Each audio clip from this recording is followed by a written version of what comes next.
In this lesson, we'll learn how to use the regression capability in the data analysis ToolPak for Microsoft Excel.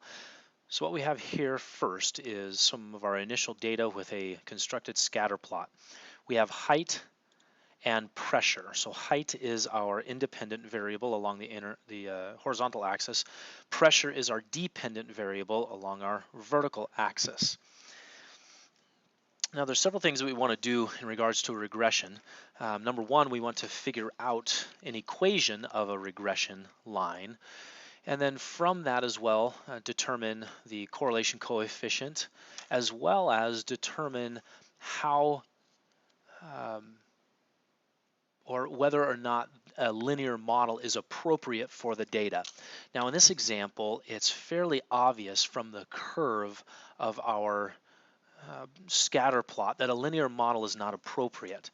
But in the way we more formally determine whether or not a linear model is appropriate is by looking at a residual plot. So the other thing we want to do in regards in addition to a regression line is also to have it construct a residual plot so that we have some more evidence to show that a linear model is or is not appropriate. So with nothing selected, we want to go to our Data tab. In your Data tab, we come all the way over here to Analysis, to Data Analysis. If you don't have the Data Analysis ToolPak installed or the add-in turned on in your Excel, please watch the video on how to install the Data Analysis ToolPak.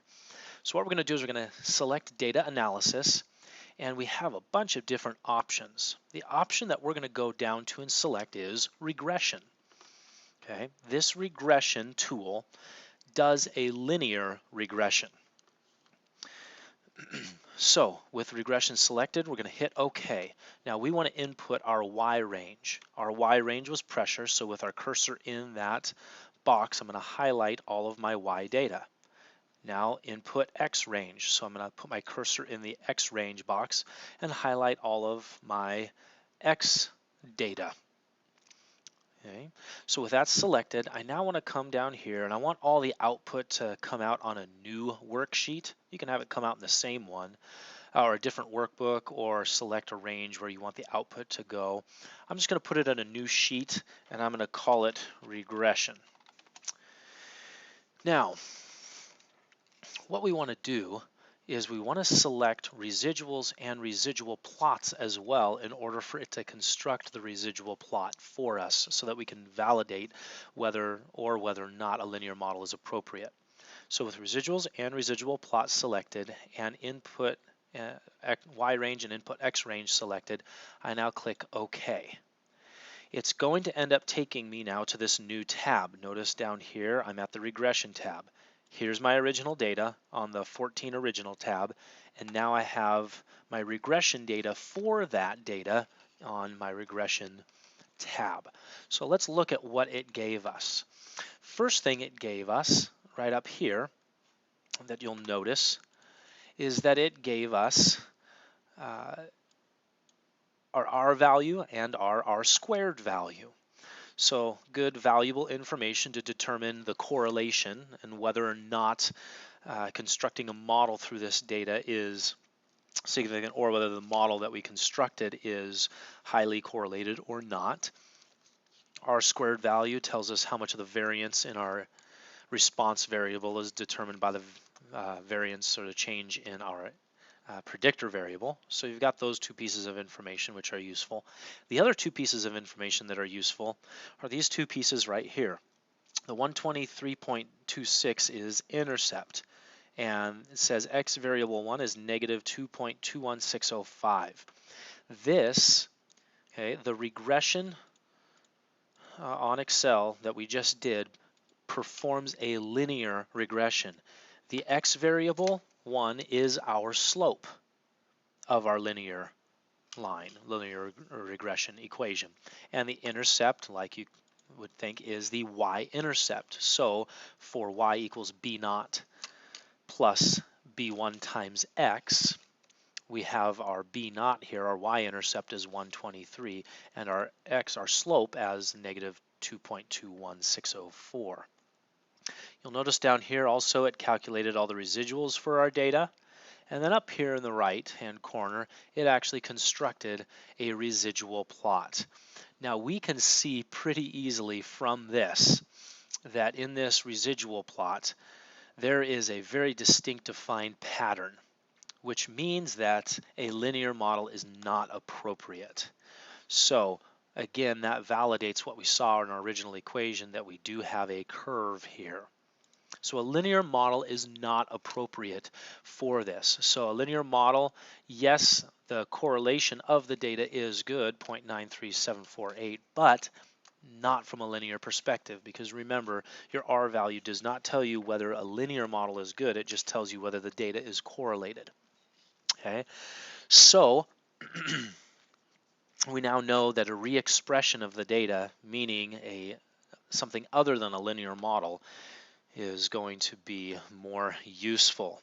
The re-expression that ends up working really well here is doing 1 divided by pressure. Okay, so I'm going to write an equation in here, equals 1 divided by my pressure. Hit enter. So this right here is the reciprocal of the pressure value here. I'm going to take and drag this down so that it'll do it for all of that. Okay.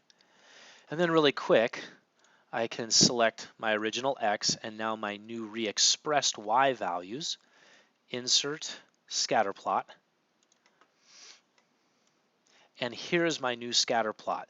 Looks much more linear than the first scatter plot of the original data. So a re-expression of 1 over pressure re-expressed it to look very linearly. But we still want to do a regression on it and a residual plot to verify that. So we can go through that process all over again. Data tab, data analysis, regression is already highlighted. I'm going to click OK. Now my Y range has changed because I'm not going to do it. I'm going to delete that, and I'm going to select my new re-expressed data. So now my X range has stayed the same because I'm using my original X. With that new Y range selected, and now residual and residual plot still selected, we'll call this regression 2 for the worksheet, and we'll click OK. Now, it does the same exact thing. I have a new R values, which are much better even than what we had, even though those were good. And I look at my residual plot here, and I've got scatter that is not nearly as patterned, which means a linear model for this is much more appropriate. We come down here, and in here we have our y-intercept and our slope for the re-expressed data, from which we can now construct our re-expressed linear model, where y instead of pressure is 1 over pressure. So that's how you do use the regression function in data analysis to get your R values and R squared value, your slope and y-intercept of your model, and also a residual plot to validate whether or not a linear model is appropriate.